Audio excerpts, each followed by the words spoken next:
This is Andersonville in South Georgia. It was in operation from February 1864 to April 1865. It was a horrible place. So much suffering occurred here. Of the 13,000 men who died here, the top causes of death were dysentery, diarrhea, heat stroke, smallpox, starvation, scurvy, and typhoid fever. The prison's commander was Captain Henry Wirtz. He was tried and executed after the war for war crimes. The place was so overcrowded. It was overcrowded to 4 times its capacity. It had an inadequate water supply, hardly any food rations, and very unsanitary conditions. Of the approximately 45,000 Union prisoners held here, over 13,000 died. The men were so desperate for water that they would dig their own wells. The only natural source of water on the property was a creek, and that creek was used for bathing, drinking water, and to use as a latrine. Some men tried to escape Andersonville by digging tunnels. A few made it, only to be caught by the prison dogs and dragged back to Andersonville.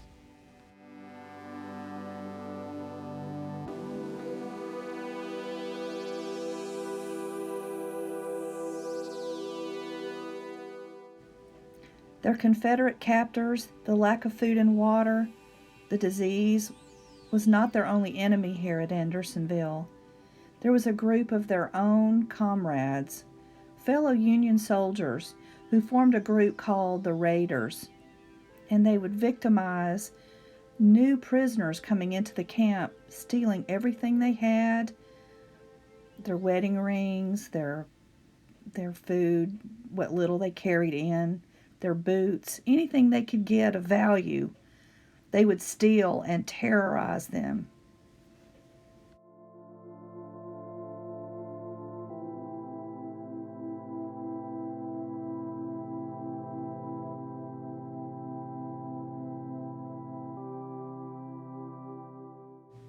The other prisoners grew so tired of this that they formed their own gang of sorts called the Regulators to combat the raiders.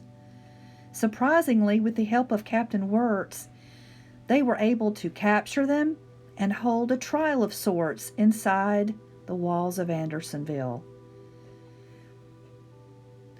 After the trial, they were sentenced to hanging, and Captain Wirtz helped them carry out the sentence.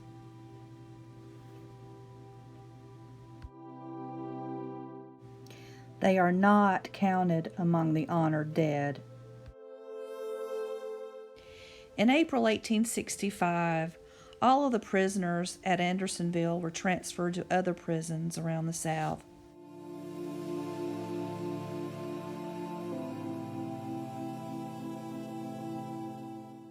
In July of 1865, Clara Barton, along with 42 others, made an expedition to Andersonville to make sure that the graves were properly tended to and marked.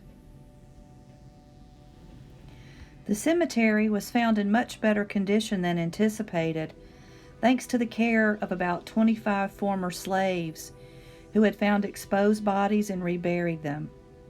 They said they took care of this cemetery out of gratitude to the Union soldiers who were fighting to free them.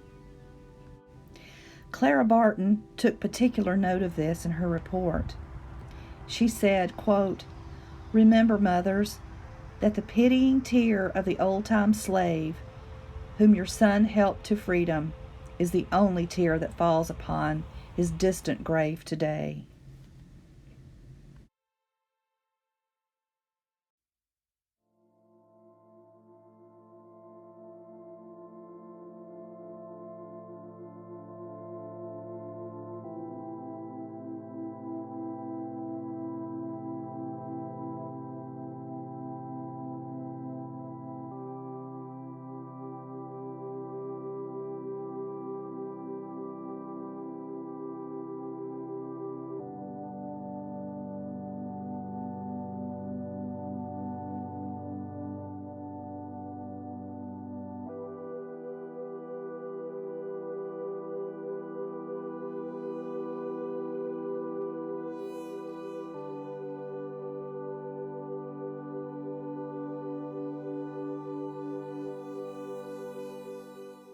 The National Prisoner of War Museum is also located here in Andersonville.